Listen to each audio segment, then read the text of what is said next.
How can I have a question? How can you say what a system would do politically when you don't study politics? And this goes for anybody. How can you say what a system would do politically when you do not study politics and you have not looked at it? And a lot of people are going around making comments, don't realize that they have been conditioned and desensitized like a form of the matrix. And I'll give an analysis. The matrix is like you plug the brain. You plug the brain and the brain dreams and it lives through its dreams. So you've been in the matrix. A lot of you that are slave descendants in our country, the black people that are here, including myself. I'm a descendant of slavery. And I see we're talking and black people or some saying reparations won't happen. How can you say that when you don't know politics? You're advocating against yourself and for another group. You are defacing your own importance, defying your own importance with defying talking points. They're clapping their hands to you. You're the one that's saying yay. They're saying yay too.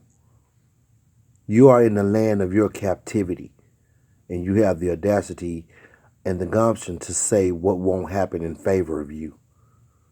That's not warrior status. That's not warrior status.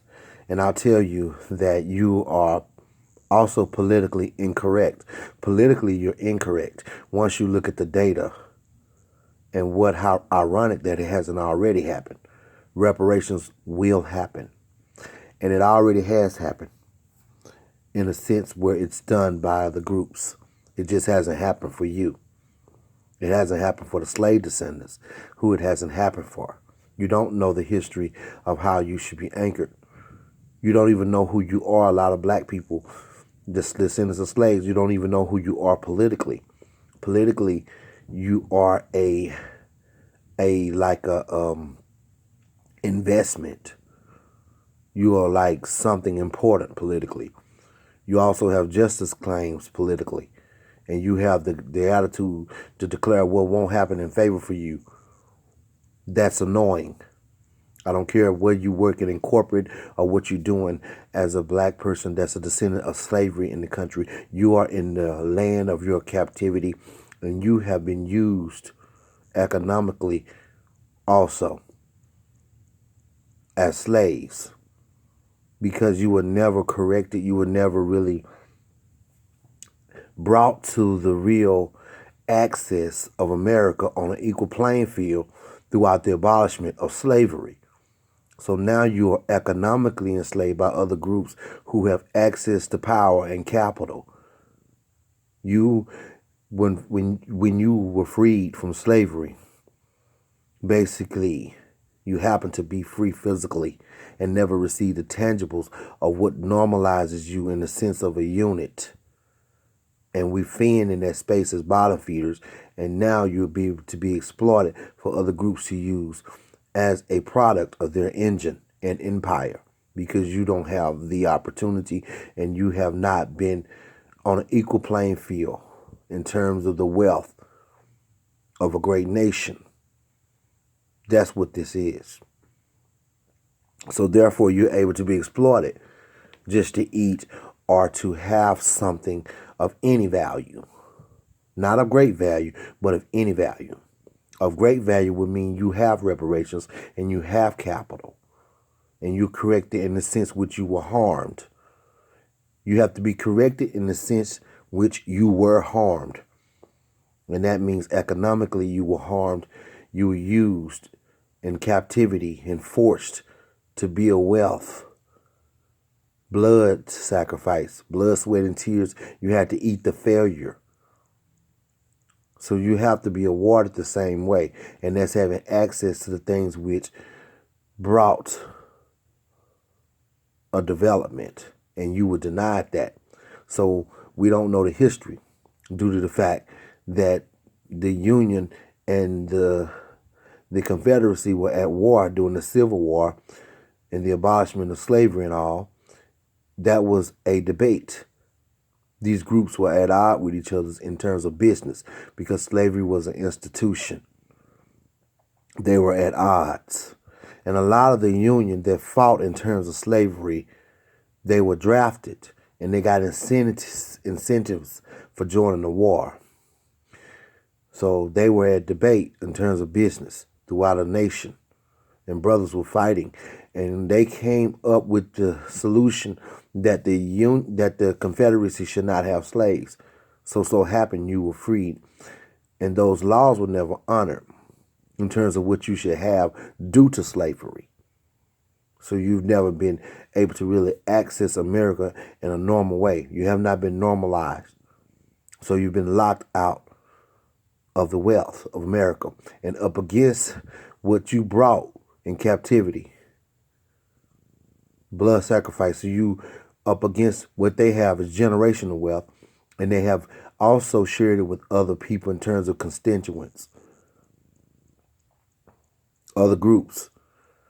And so now that people have capital and the slave descendants, which are in this country, in this society, have been forced to remain in that space without the tangibles, we're able to be exploited on a level, a working class level, where we are supporting people in terms of their process and their engine and their empire and being used as economic slaves. You have no real choice politically. You're not seeing this in a broad perspective, and you're having the energy to declare that it won't happen for you is basically annoying, and is also self-destroying and self-destructive, even at the grassroots. For us to go around saying what won't happen in favor of us, and we are in the land of our captivity and not have been overseen properly, governmental, in terms of a unit, doesn't mean that you can't be out here using your intellectual presence or your expertise in terms of of a job and stuff. That's not what this is. This is a bigger picture. This is overseen. This is a society, a nation, how it oversees groups in terms of their inheritance or who they are or how they may have suffered wrongfully in an inhumane exchange for centuries also. So now that you said that it won't happen or whoever, what they're glad about other groups is that the fact we have not said nothing so far. So therefore they won't have to afford a $20 trillion debt in terms of repairing a people and normalizing them in the access of a rich environment in the first world. We've been locked out of America, and we don't know how America really exists. And those who they have used to put on platforms to make us look at them and say, why can't we do what they're doing? It's also exploitation. When you have not been corrected properly by the law implements that you should have reparations and first-class citizenship. And even Dr. King talked about it. And he was later on assassinated, not long from there, about the bootstrap message. How can you tell a man to pull his bootstraps and pick himself up by the bootstraps when he don't have any boots? That's a crude thing to say, is what he meant. So we were able to survive in that space, which is very peculiar and good, where we were forced to be as bottom feeders unknowingly, buying into a social illusion. And now people have catapulted due to our failure and even due to who we are in war, and have used this, and we're now at a servitude space economically and systematically. So we have to remember that. So you need to understand, as black people, you don't have the right to say that you're in the land of your captivity. And reparations will happen. It's a historical event, and it should happen, so that we as a people can have more of a choice and not be exploited by different actions of the government and power source of people who are in power and being used as an engine to support the idea of someone else's community Do not be a fool. Take the consideration and be humble with the message that the reparations is being discussed. Take the consideration of your own endeavor and be reconditioned in your mind.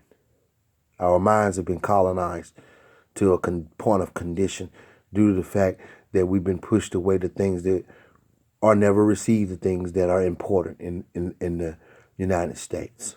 And that's access to power and wealth and capital. That's called a decent living here. So thank you for joining me. This is Harper.